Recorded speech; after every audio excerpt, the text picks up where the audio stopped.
They say betrayal doesn't start with a kiss. It starts with secrets, little ones that pile up until you can't ignore them anymore. That's exactly how it began with Sarah. It started with her laptop.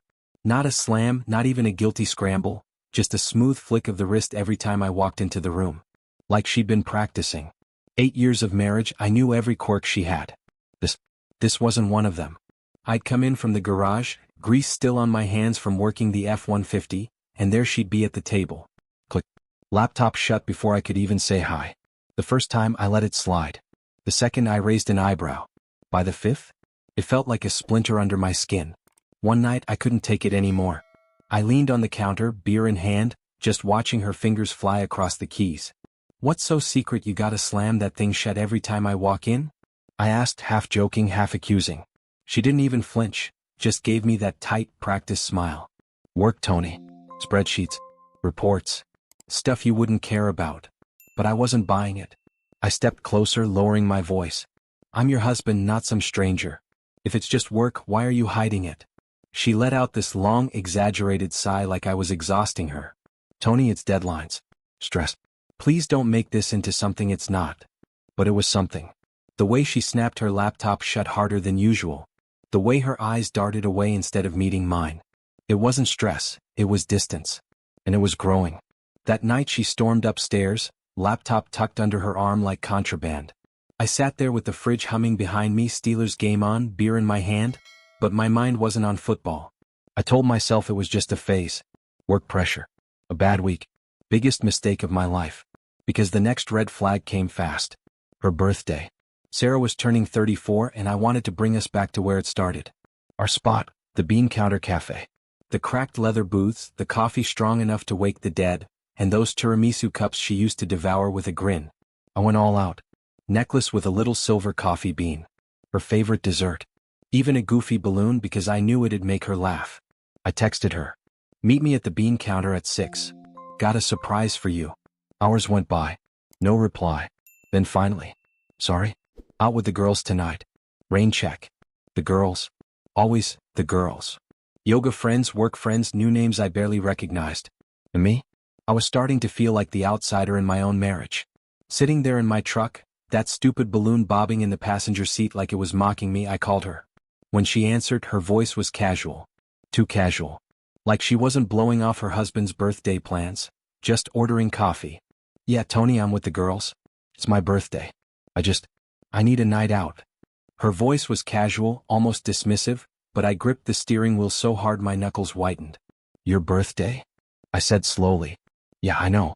That's why I'm sitting here with a gift, ready to take you to our spot." "You're really telling me you'd rather knock back drinks with Lisa and Megan than spend it with me?" She sighed, the kind of sigh designed to make me feel small, needy, dramatic. "Don't make this a big deal. It's just drinks. We'll do something tomorrow." Tomorrow. She tossed my plans, our memories, our night into the later pile like it was nothing. "You're choosing them over me," I said flat, no emotion left. "God, Tony, you're so dramatic," she muttered. And then I heard it, laughter, glasses clinking, voices in the background. She wasn't alone. She was in the middle of it, surrounded, buzzing with energy she never had for me anymore. "I'm allowed to have fun. I'll see you later." Click. Call ended. I sat there in my truck, phone glowing in my hand, that stupid helium balloon bobbing like it was laughing at me. I texted her. "You sure about this? I'm at the Bean Counter at 6. Your call." No reply. I went anyway. Sat in our old booth with the gift bag and tiramisu sweating on the table. The balloon hovered over me like a cruel joke. Around me, couples leaned close, shared bites, laughed. I felt invisible. The waiter, a kid with a patchy beard, stopped by. "You waiting on someone?" he asked. "Yeah," I said, tapping the gift bag. "Supposed to be my wife." His face shifted, like he already knew the punchline. "She's out with her friends instead?" I gave him the tiramisu. "Take it." "I'm not in the mood." Driving home, necklace shoved in a drawer, balloon deflating in the corner of the living room, something in me snapped. I wasn't hurt anymore. I was angry. And anger doesn't go away easy. A week later at Murphy's bar, things got real. I was with Mike, ex-Marine, sharp eyes, the kind of guy who misses nothing. We were shooting pool when Sarah's friend Lisa walked in. Always smiling, always polished, like she was selling something. She spotted us and came over. "Tony, didn't expect you here. Where's Sarah?" "She's usually out with us." I chalked my cue. Good question. You tell me. Lisa laughed, but it cracked around the edges. Oh, you know her, busy with work. The rebrand's killing all of us. Yeah. Killing it, I said, sinking a ball. So busy she skips her husband's birthday. But not too busy for happy hours with you and Megan. Funny how that works. Lisa tugged at her scarf, eyes flicking to Mike for backup. She's under pressure, Tony. She's just trying to balance. Balance? I cut her off. That's a nice word. I've got a better one, priorities. And clearly I'm not one of hers. Her smile faded. She slipped. Look, she was out with us last night at the Rusty Anchor. She seemed fine. Maybe you two just need to talk. That's when Mike finally spoke, voice low, steady. Yeah, I saw her. Corner booth. Not looking stressed. More like cozy, with some suit from her office. Hand on his arm. I froze. Lisa's face went red. It's not what you think, Tony. Then why are you sweating? I asked, stepping closer. If it's innocent, why's she dodging me? Why are you covering for her? Her voice cracked. I'm not covering. Just talk to her. Don't assume. I'm not assuming, I said, locking eyes with her. I'm seeing. And what I see. My wife acting like I don't exist. Lisa muttered something and bolted. Mike just shook his head. She's full of it, man. Sarah's playing games. Yeah, I said, draining my beer. And I'm done being her pawn. The company barbecue was the nail in the coffin. Sarah insisted I come this time, said it was important for appearances. Translation: I was a prop. Picnic tables under a pavilion, burgers, beers, country music blasting. Sarah was in her element, smiling too wide, touching arms, laughing like she was running for office. I stood by the grill, talking shop with Dave, one of her co-workers. Solid guy. Mid-sentence, Sarah swooped in, hard seltzer in hand, smile cranked up to 11. Tony, you're not boring Dave with your construction stories, are you? She said, playful on the surface but sharp enough to cut. Just talking shop, I told Dave. You know, actual work. Not whatever Sarah's doing over there playing prom queen. Her smile froze. Then, like she'd rehearsed, she laughed it off and turned to Dave. See what I deal with? He's always so serious. Thinks he's the only one who works hard. Dave chuckled nervously. Hey, construction's no joke. You guys keep the city standing. Dave chuckled nervously. Hey, construction's no joke. You guys keep the city standing. Yeah, I said, locking eyes with Sarah. While you're out here networking, I'm the one keeping the lights on. Her eyes narrowed, but the smile stayed plastered on. She wasn't talking to me anymore, she was performing. Oh, come on, Tony. You'd rather be under your truck than talk to people. Right. The jab landed. A few of her co-workers laughed. Heat rose in my neck. Funny, I said, stepping closer. I'd rather be under my truck than standing here watching you fake your way through this circus. At least the truck doesn't pretend. Dave cleared his throat, already backing away. I'm gonna grab another burger. You guys good? We're great, Sarah chirped, but her eyes were knives. Tony's just in one of his moods. Moods? I shot back. That's what you call it when I notice you treating me like a prop? You dragged me here, Sarah. If you wanted a puppet, you should have told me. She laughed, louder than before, loud enough to pull eyes from nearby tables. God, Tony, you're so dramatic. Maybe if you lightened up, you'd actually have fun. Fun. I set my beer down, voice low. You mean flirting with every guy in a 10-foot radius? Real classy. The air shifted. Conversations dimmed. Even Dave lingered, caught between us. Relax, man, he said carefully. It's a party? Yeah, Dave, I said without looking at him. A party where my wife makes me the punchline. I walked off. Didn't look back. The ride home was quiet except for the engine's hum. But inside, something solid broke. Sarah wasn't just drifting away. She was grinding me down, making me feel like I didn't belong in her shiny new world. And I was done playing along. A week later, my laptop gave out. Tom, my brother-in-law, fixed it in his garage like he always did. Midnight came and went, but construction means late hours, so at 2:45 a.m., I pulled into his driveway. Tom handed me the laptop, fresh install, clean as new. $50 and a beer, he joked. We were laughing, sipping cheap coffee when my phone buzzed. Sarah. I answered casual. Hey, what's up? Her voice was low, groggy, like she'd just woken up. Just checking in. I'm at Jint's. Don't wait up. I'll be home in the morning. I froze.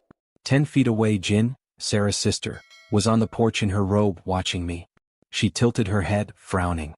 She just said she's at my place, Jin whispered to Tom. My stomach dropped. Say that again, Sarah. I'm at Jin's, she repeated, sharper this time, like I was the problem. See you tomorrow? Click. Line dead. Jin stepped off the porch, arms crossed, voice steady. Tony? I haven't seen Sarah in 2 weeks. Tom set his coffee down slow. She's lying, man. I'd know if she was here. Positive? I asked, though I already knew. Positive, Jin said. I don't know what she's pulling, but it's not me. Tom nodded. You need me to back you up? Say the word. I shook my head. My jaw clenched so tight it hurt. No. I'll handle it. On the drive home, the laptop sat in the passenger seat. My coffee went cold. My mind didn't. By the time I hit the driveway, the decision was made. Boxes. Her clothes, her shoes, her endless bottles of skincare crap. All of it was going. Tonight. When she finally walked through the door at 7 a.m., hoodie up, keys jingling, she didn't notice me at first. Just kicked her sneakers off and muttered about being exhausted. Then she saw me, arms crossed, leaning in the hallway. The box of her stuff sat by the door. Her keys? Already in my pocket. Her face flickered, guilt or surprise I couldn't tell. Rough night at Jin's? I asked, voice flat as concrete. She tossed her hair, aiming for casual. God, yeah. Kids screaming, Tom up all night working. Total chaos. I barely slept. I didn't move. Didn't blink. That's funny, I said, my voice colder than I'd ever heard it. Because I was at Jin's last night. Picking up my laptop. Tom fixed it. Jin was there too, on the porch. In pajamas. The color drained from her face. And for the first time in 8 years she had no comeback. They say when someone's caught in a lie, their face tells the truth before their mouth ever does. And the night Sarah came home? Her face gave her away before she said a single word. Her expression drained of color the second I spoke. It was like I'd ripped the mask right off her. She opened her mouth, shut it again, then tried to spin. Tony, wait. I got mixed up. I was going to Jin's, but I ended up at Laura's. I didn't tell you because you don't like her, and I thought you'd just get mad. I nodded slowly like I believed her. Right. So, you lied to my face because you thought I'd what? Blow up? You didn't mix up Jin's house with Laura's. You made up a story, Sarah. And you thought I was too dumb to check. She sank onto the stairs, hands trembling. It's not what you think. I was tired. It was a mistake. Stop. I cut her off, stepping forward. You don't get to use tired as an excuse again. You lied. You knew exactly what you were doing. You gambled I wouldn't find out, and you lost. Her eyes welled up, the same tears she always pulled when she was cornered. Tony, please. It was one night. You're going to throw away 8 years over this. I walked to the closet, grabbed the box I'd packed and set it by the door. This isn't about one night. It's about every lie, every dodge, every time you treated me like I didn't matter. I'm done. She shot up, grabbing my arm. You're serious? You're kicking me out because I messed up once? We can fix this. Please just talk to me. I pulled free, slow and deliberate. Fix what? Your habit of treating me like a doormat? You don't respect me, Sarah. Haven't for a long time. And I'm not sticking around begging for scraps. Her tone softened, switched tactics. Work's been insane, Tony. I was stressed. I just needed a break. I didn't mean to hurt you. I almost laughed. This isn't about hurt feelings. It's about you thinking you could lie to my face and walk away clean. You ditched me. You hid from me. That's not stress, that's choice. And you made yours. Her mask slipped. The pleading voice hardened. So that's it? You're throwing me out like trash. No, I said, pointing to the box. You threw us out. I just packed what's left. Cab's outside. Your keys are mine now. Go tell Jin how crazy her house was last night. See how that story plays with her. Tears streamed, but behind them I saw calculation. The wheels turning. You're making a mistake, Tony. You'll regret this. Nah. I opened the door. The only mistake I made was believing you'd ever own up to anything. Get out. She muttered, grabbed the box and walked into the night. The cab idled at the curb. The door clicked shut and just like that, it was over. By noon I'd called a locksmith and a lawyer. New keys, new locks, divorce papers started. The house, the truck, the savings, they were in my name. Sarah had nothing to play with, and she knew it. Jin called later, voice tight. She showed up here, tried spinning the same story. I told her to cut the crap. She's crashing at Laura's now. Appreciate the heads up, I said. That evening Mike showed with a pizza. No questions, no judgment, we just watched the game. That kind of quiet support meant more than anything Sarah had given me in years. A week later, the divorce papers were notarized. Sarah kept calling, texting, even tried knocking on the door once, but I didn't answer. Not her mom, not anyone. She'd burned through her bridges and even her family stopped defending her. 3 months later, life's quieter, cleaner. I don't check my phone every hour. I don't brace myself for the next jab or lie. I'm not angry anymore. I'm clear. Last week I saw her in the cereal aisle. Hair in a messy bun, looking worn out. She spotted me, opened her mouth to speak. I just nodded and walked away. Didn't need to hear it.